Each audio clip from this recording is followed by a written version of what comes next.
एक बार एक लकड़हारा एक जंगल में जा रहा था। उसका नित्य कार्य था लकड़ियाँ चुनना, काटना। वो अपना जीवन निर्वाह करता था। बड़ा दुखी था। 2 वक्त की रोटी भी नसीब नहीं हो रही थी। बड़ा पीड़ित था। शरीर सूख गया था। वह नित्य की तरह अपने जंगल में जाकर लकड़ी काट रहा था। तभी उसने देखा कि एक व्यक्ति ध्यान की मुद्रा में बैठे हुए ध्यान कर रहे थे। वह व्यक्ति लकड़ियां काटते रहा। जब जाने का समय आया तब उस व्यक्ति ने उसे पुकारा, वत्स, यहाँ आओ।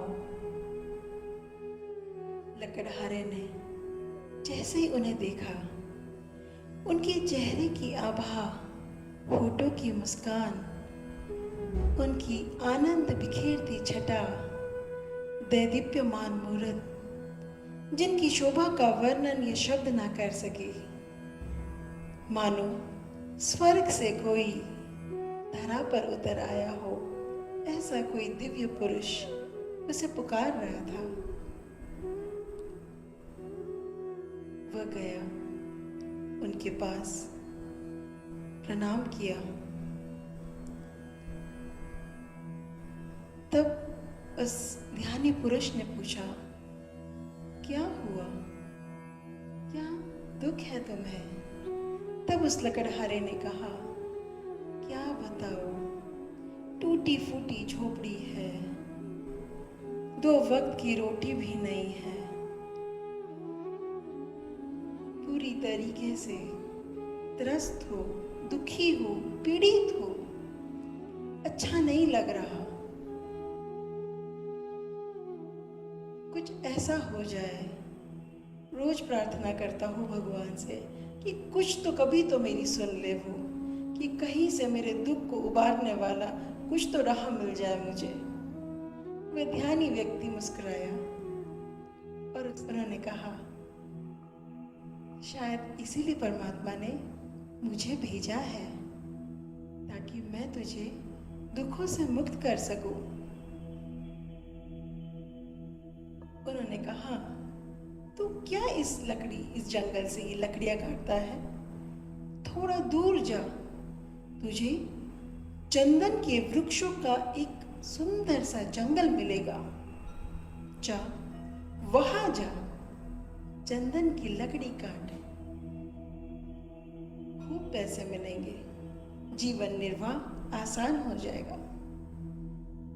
वह लकड़हारा सोचने लगा, चंदन के वृक्षों का जंगल? मैं तो यहाँ के चप्पे चप्पे से वाकिफ हूँ। मैंने तो कभी नहीं सुना कि आगे कहीं पर भी ऐसा कोई जंगल है जहाँ चंदन के वृक्ष हो। देखने में क्या बुराई है?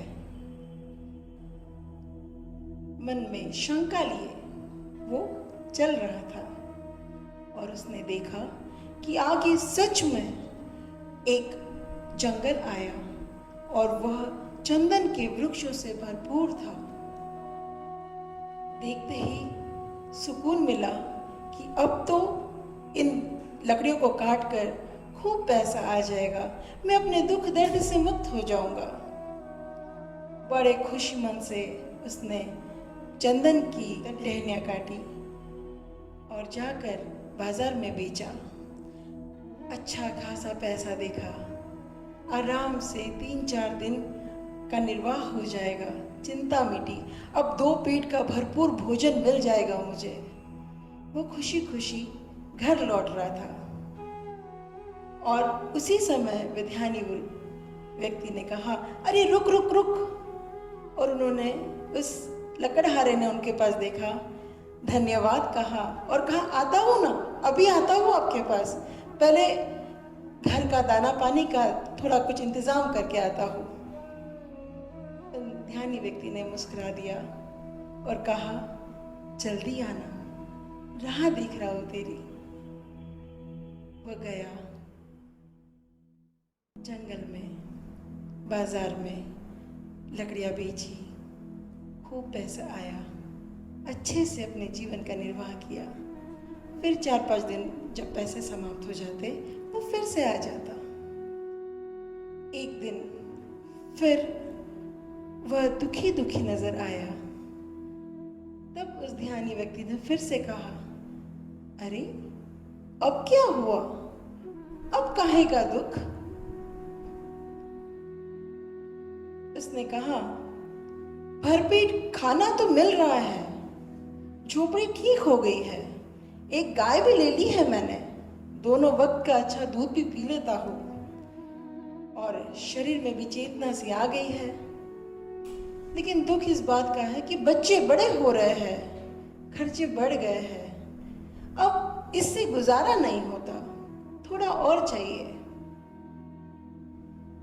तब उस ध्यानी व्यक्ति ने कहा, बस इतना सा दुख, चिंता ना कर, थोड़ा और आगे जा, तुझे खदानें मिलेगी और उस खदान में चांदी है, जा चांदी निकाल और उसे बेचकर अपने जीवन का निर्वाह कर ले।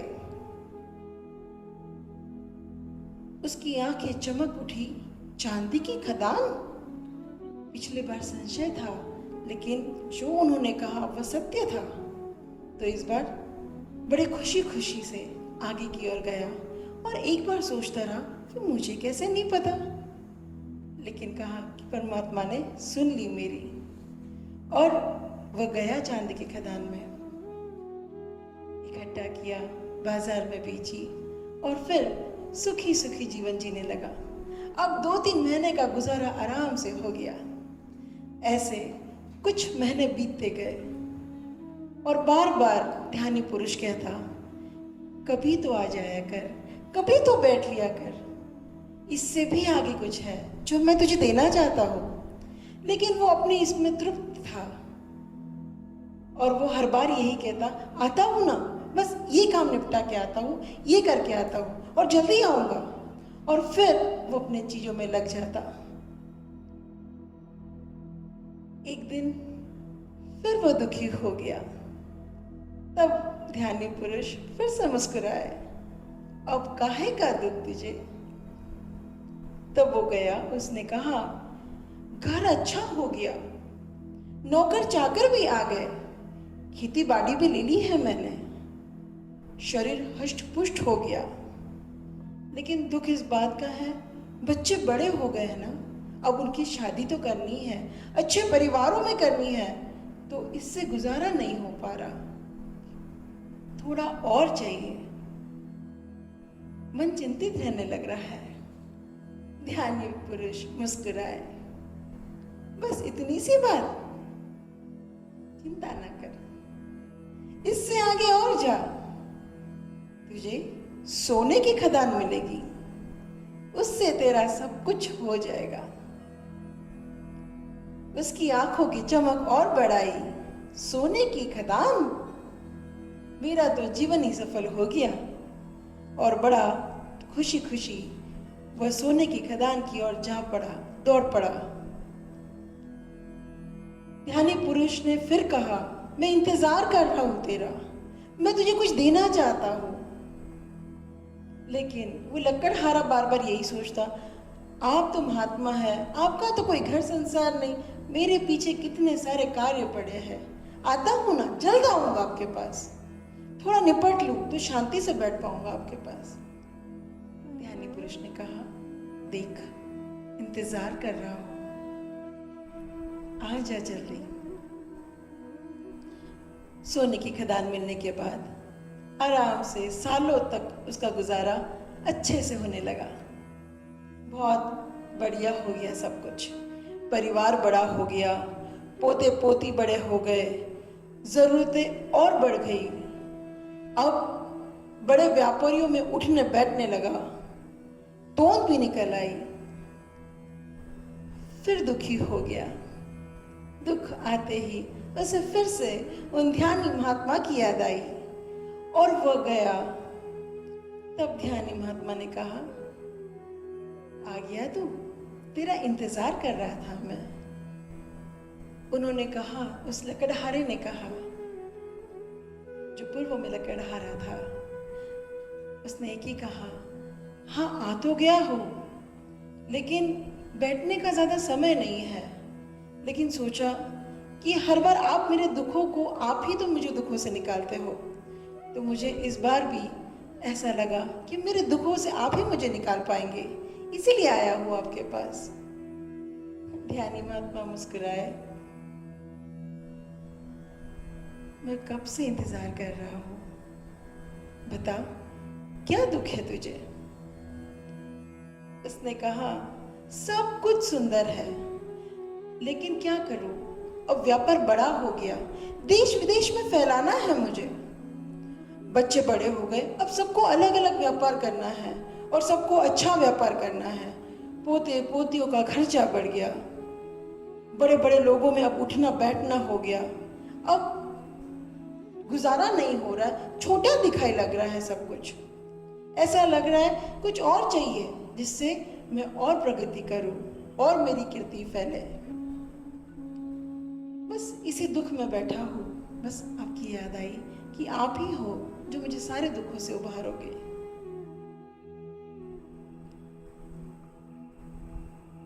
महात्मा मुस्कुराए और कहा, कब से इंतजार कर रहा हो तेरा, लेकिन तेरे पास समय ही नहीं। तब उसने कहा, बस इस आखिरी बार, एक बार मैं अपनी बाकी सारी जरूरत पूरा कर दूं, फिर मैं आपके पास आराम से आना चाहता हूं, घंटों आपके पास बैठना चाहता हूं। लेकिन मुझे समझ नहीं आता कि मैं यहाँ करूँगा क्या, पर आऊँगा, आपने पुकारा है तो जरूर आऊँगा। लेकिन अभी मुझे मेरी व्यस्तता बुला रही है, बहुत सारे काम है मुझे करने के लिए। तब उन महात्मा ने कहा, मत चिंता कर, थोड़ा और आगे जा, तुझे एक हीरे की खदान मिलेगी, वह ढेर सारे हीरे हैं। अब इसके बाद तुझे धन की कभी कमी नहीं होगी। जा, लूट लेते को जितना लूटना है, पा ले जितना आनंद पाना है तुझे, लेकिन ध्यान रख, इंतजार कर रहा हूं तेरा, चूकना मत, आना जरूर। वह गया। आंखें काम नहीं कर रही थी, इतनी सारी चमक, इतने सारे हीरे थे, और अब जीवन की चिंता बची ही नहीं, जीवन निर्वाह की कोई चिंता नहीं। अब राजा सी ठाठ थी, एक नहीं दो नहीं, बड़े बड़े महल थे, राजाओं के बीच में उठना बैठना था, सोने चांदी के बर्तनों में खाना था, कपड़ों में हीरे जड़े हुए थे। चक्रवर्ती सम्राट की भी क्या ठाठ हो, इतनी ठाठ थी। जीवन चलते गया, सालों बीत गए। एक बार फिर उसे ही उन महापुरुषों की याद आई, क्योंकि पता नहीं क्यों मन बेचैन लगने लगा। अब जरूरत नहीं बची थी, लेकिन मन में वो आनंद ना था। तब थोड़ा बूढ़ा भी हो चुका था, लटके लटके शरीर से आया, उन महात्मा के चरणों में प्रणाम किया, थोड़ी देर बैठ गया। उन महात्मा ने कहा, क्या हुआ, क्या फिर से दुखी हो गया तू? अब काहे का दुख, अब तो तेरे पास तेरी सारी चिंताओं से मुक्त करने की सारी चीजें तुझे मिल चुकी थी, अब तो तेरी ठाठ बाटी निराली है। अब क्यों तेरा चेहरा इतना लटका हुआ है, क्यों तेरे चेहरे पर वो दुख की रेखाएं दिख रही है मुझे, क्या हुआ वत्स? उसने कहा, शरीर बूढ़ा हो रहा है, बीमारियों ने घेर लिया है, व्यापार संभालते संभालते थक चुका हो, बच्चों का घर संसार अलग अलग हो चुका है, सब अपनी दुनिया में मस्त हो चुके हैं, किसी के पास मेरे लिए समय नहीं, दो बातें कोई सुन ले ऐसा कोई नहीं, जी हल्का करने के लिए कोई नहीं, ना कोई मित्रगण, ना कोई आस पड़ोस, कोई नहीं, किससे कहूँ अपने दिल की व्यथा। आंखों से कम दिखाई पड़ने लगा है, जीवन का आनंद मानो खो सा गया है, सब रूखा सूखा हो गया। शारीरिक कष्ट ऐसे कि बाहर आना जाना दुभर हो गया। समृद्धि है, धन है, कीर्ति है, नाम है, सब है, पर न सुख है न शांति।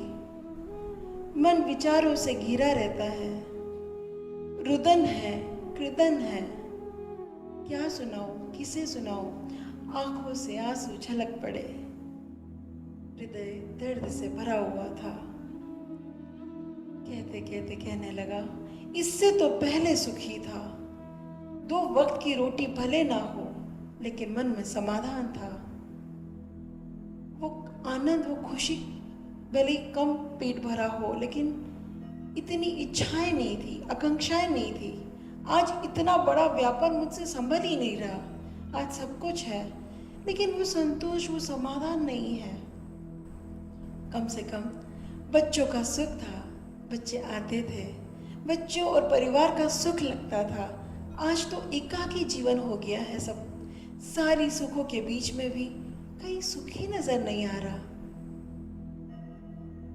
जीवन निरर्थक सा लगने लगा है। शरीर की पीड़ा मन को त्रस्त करने लगी है, मृत्यु का भय खा रहा है और फूट फूट कर रोने लगा। रोते रोते अचानक रुका, उन ध्यानी महात्मा के चेहरे की ओर नजर गई और सोचते हुए कहने लगा, अरे मेरा ध्यान पहले क्यों नहीं गया? मैं तो युवावस्था से लेकर वृद्धावस्था तक पहुंच चुका हूं, पर आप तो वैसे के वैसे हैं। वही दिव्यता है चेहरे पर, वही शोभा है, वही आनंद है। कितना सुख और शांति है आपके पास। आप पुकारते रहे पर मैं ठहरा ही नहीं। आज लग रहा है शायद ठहर जाना चाहिए था मुझे, पर आप ऐसे के ऐसे कैसे? मैं जब भी यहाँ आता हूँ सदा आपको पाता हूँ, पर मन में इतनी उहापोह थी कि कभी आपकी शांति को देख ही नहीं पाया, नजर ही नहीं आई। कैसे? वृद्धावस्था ने छुआ तक नहीं आपको।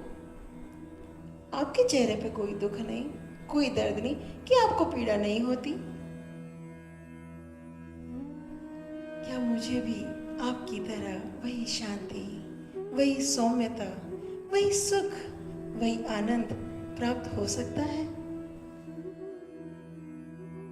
ध्यानी पुरुष मुस्कुराए, यही तो देना चाहता था मैं तुझे। बार बार रोक रहा था कि जीवन निर्वाह की चिंता तो मुक्त हो गई तेरी, अब तो आ जा। सारे कर्तव्यों के साथ करते करते अपने जीवन को श्रेष्ठ बना। मैं बार बार तुझे पुकार रहा था ताकि तू सब कुछ करते हुए उस आनंद के साथ जी सके। अच्छा, अब मेरी बात अंतिम बार सुन।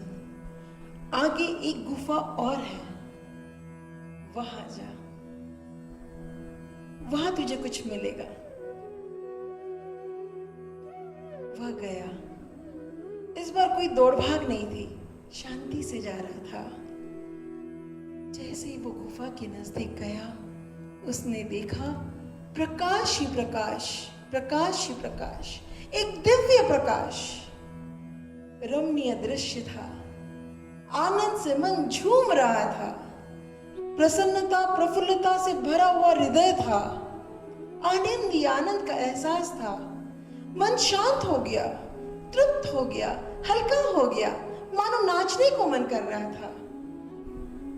कोई दुख की अनुभूति नहीं थी, किसी की याद नहीं थी, किसी की चिंता नहीं थी।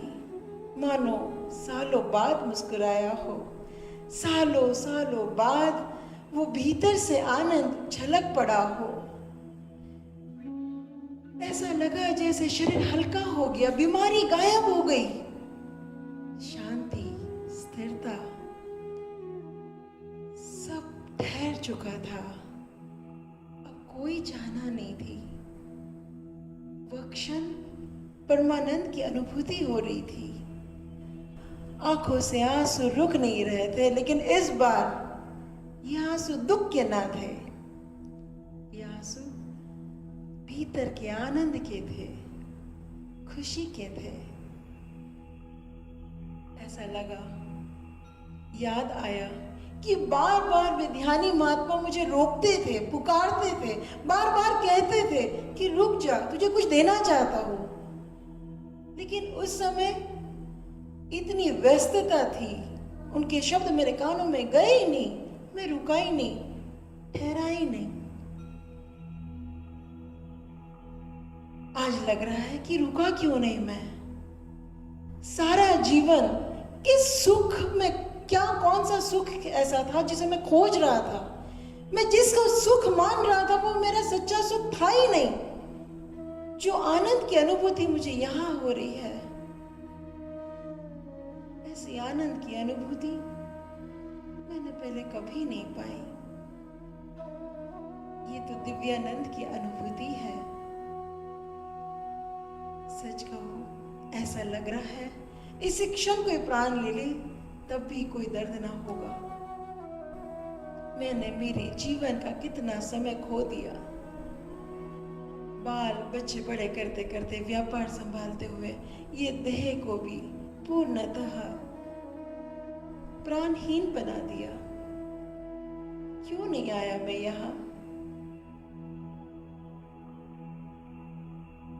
ऐसी अनुभूति जिसे ये शब्द बयान न कर सके। जैसे ही उस गुफा के अंदर प्रवेश किया, आगे बढ़ा, प्रकाश बढ़ता जा रहा था, बढ़ता जा रहा था, और जैसे जैसे वो निकट गया, उसने देखा सामने एक संत महात्मा बैठे हैं। एक दिव्य प्रकाश का पुंज था, और जैसे ही देखा, निकट आते आते, अरे ये तो वही ध्यानी महात्मा थे जिन्होंने मुझे चंदन का जंगल बताया, जिन्होंने चांदी का खदान बताई, जिन्होंने सोने की खदान बताई। ये तो यहाँ विराजे हुए हैं। ये प्रकाश पुंज कैसा नाद है, कैसी सुगंध है, मानो इस धरती पर ही स्वर्ग उतर आया हो।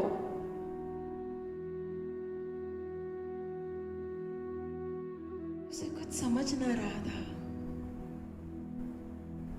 चरणों में गिर पड़ा। हे परम कृपालु, आपने सतत मेरे जीवन को सिर्फ और सिर्फ सुखों से भर दिया। आप आनंद का रास्ता देना चाहते थे मुझे, लेकिन मैं सुखों में तृप्त होता गया। आज पता चल रहा है कि क्या देना चाहते थे आप मुझे। ये वही परमात्मा स्वरूप श्री गुरु के रूप में मानव देह धारण कर आप उस जंगल में मेरे लिए बैठे थे। आपका वास्तविक स्थान तो ये था, लेकिन जब जब मैं दुखी होता आप मुझे सदा वहां मिलते। अब पीछे पलट के देखता हूं तो याद आ रहा है, जब जब मैं मस्त था आप मुझे कभी दिखाई ना दिए, लेकिन जिस क्षण मेरा हृदय दुख से भर गया आप हर बार थे। आप पुकारते थे, कहते थे मुझे जरा रुक जा, कुछ क्षण रुक जा, लेकिन मेरे कानों में आपके शब्द ना गूंजे, मेरी आंखें आपको देख ना पाई। कैसा अभागा था मैं, क्या खो दिया मैंने। आपने परम कृपालु होकर मेरे जीवन का सदा सदा भला ही चाहा, कल्याण ही चाहा, लेकिन मैं अपने शरीर की, अपने परिवार की, अपनी संबंधियों की चिंता करते करते करते युवा अवस्था से बूढ़ा हो गया, वृद्ध हो गया। आप इंतजार करते रहे मेरा, आप कहते रहे मुझे, लेकिन इस अभागे को आपका ज्ञान समझ ही नहीं आया। आप मुझे यही समझ नहीं आया कि सोने चांदी हीरे की खदान देने वाला वो महापुरुष मुझे और क्या दे सकता था। क्या कुछ नहीं खोया मैंने।